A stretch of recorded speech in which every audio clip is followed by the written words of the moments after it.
I believe that this nation should commit itself to achieving the goal, before this decade is out, of landing a man on the moon and returning him safely to the Earth. No single space project in this period will be more impressive to mankind or more important for the long-range exploration of space, and none will be so difficult or expensive to accomplish.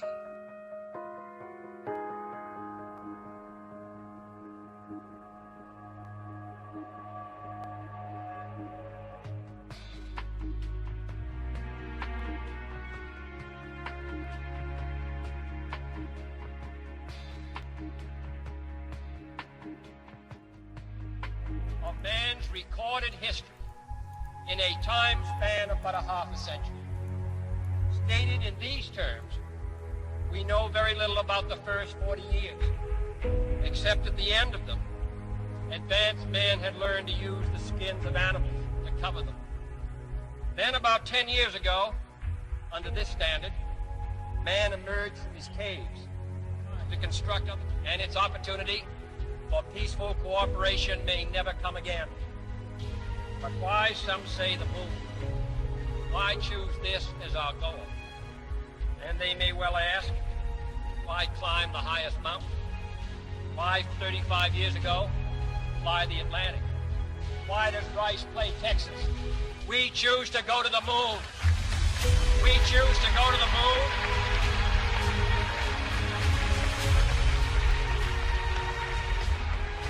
We choose to go to the moon in this decade and do the other things, not because they are easy, but because they are hard. Because that goal will serve to organize and measure the best of our energies and skills. Because that challenge is one that we're willing to accept, one we are unwilling to postpone, and one we intend to win on the other side.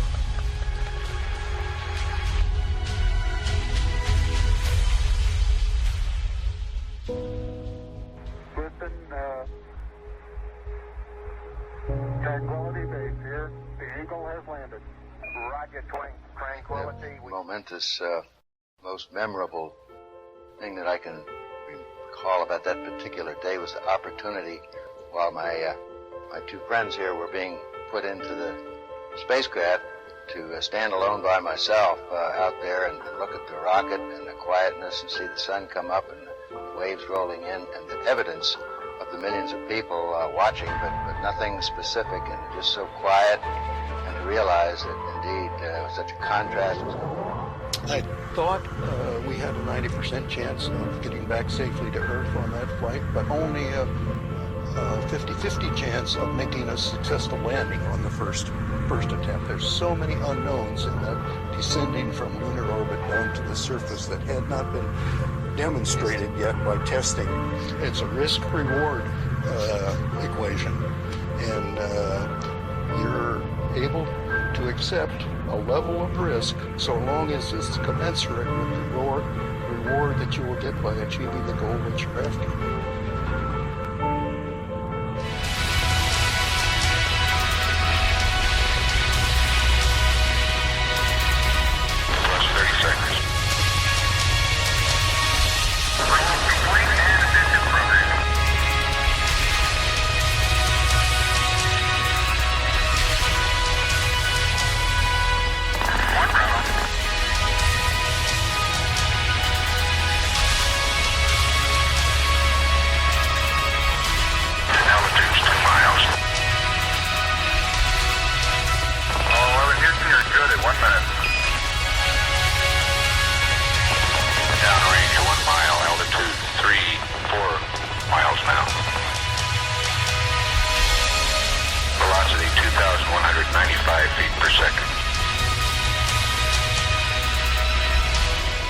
Houston, thrust is go. All engines, you're looking good.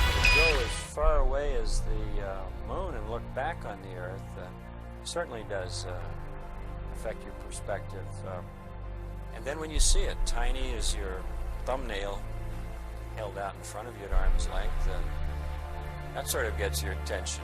A beautiful sight, tiny, pristine, blue and white, very fragile-looking object, shining like a beautiful little headlight out there black velvet of space, it does change your perspective. It makes you think that we have to take better care of this little fragile entity, because it is fragile.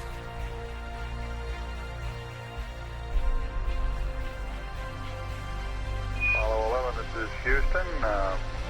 Slightly less than 1 minute to ignition, and everything is go.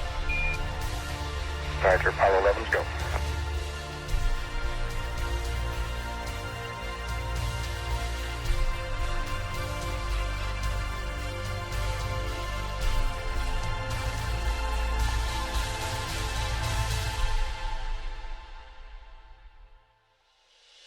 Ignition. We confirm ignition, and the thrust is go.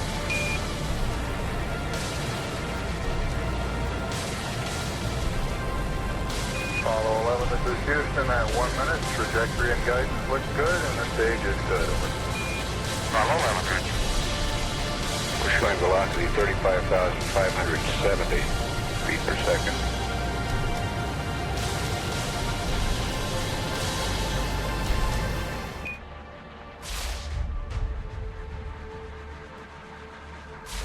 One meter.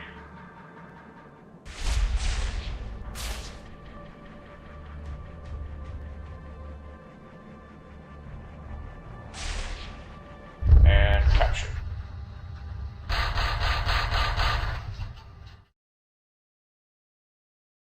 Apollo 11, this is Houston. Radio check, over. Roger, we've got the high gain locked on now, I believe. Auto tracking now. Okay, you're coming in loud and clear, but Mike is just barely readable. Hello, Steel. How are you reading, Mike?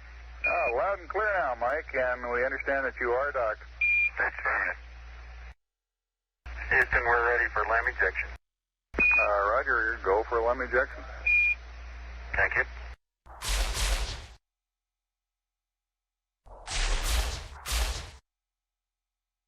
Apollo 11, this is Houston, over. Roger, Houston, Apollo 11, go ahead. Roger, could you give us some comments on how the transposition and docking went, over? Yeah, I thought it went pretty well, Houston, although I expect I used more gas than I...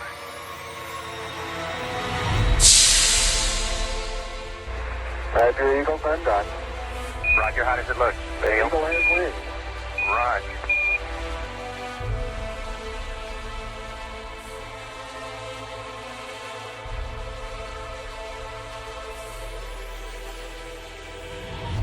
Eagle, Houston, we see you on the steerable, over.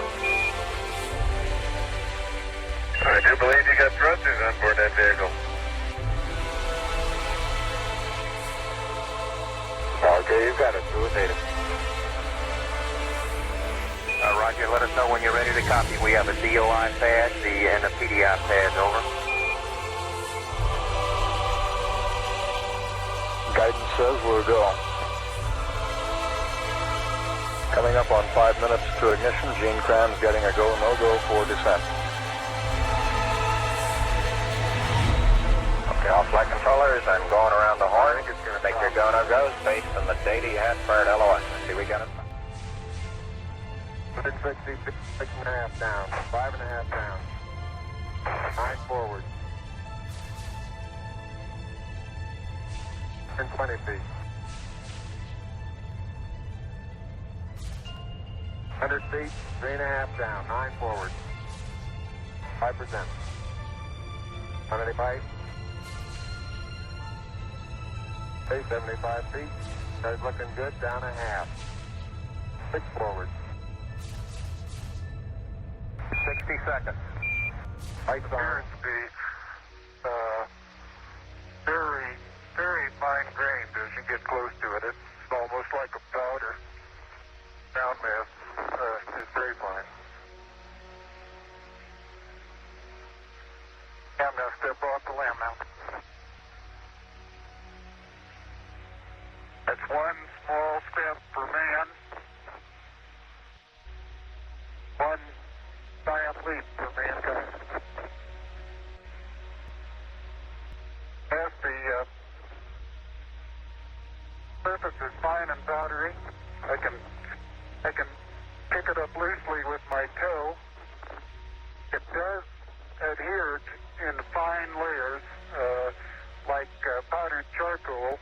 the sole and sides of my boot.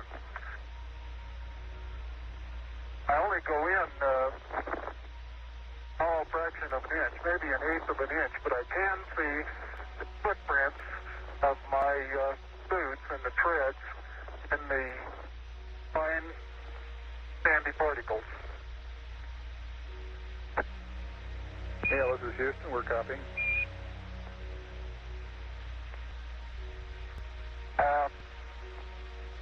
There seems to be no difficulty in moving around as we suspected. It's even perhaps easier than the simulations of 16G that we performed in various simulations on the ground. Absolutely no trouble to walk around.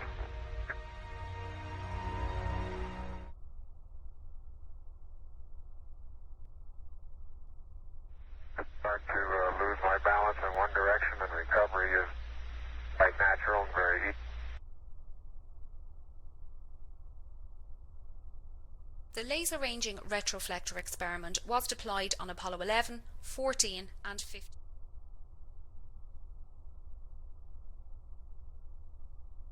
The surface material outer. I don't know how good your lens is, but if you can budges above.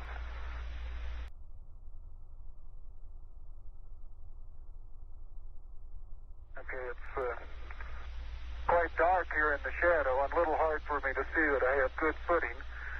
I'll work my way over into the sunlight here without looking directly into the sun.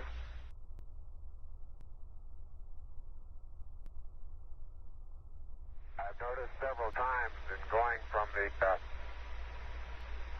sunlight into shadow that just as I go in, I catch an additional reflection off the lens, along with the reflection off my face onto the body. Quality base, this is Houston. Could we get both of you on the camera for a minute, please?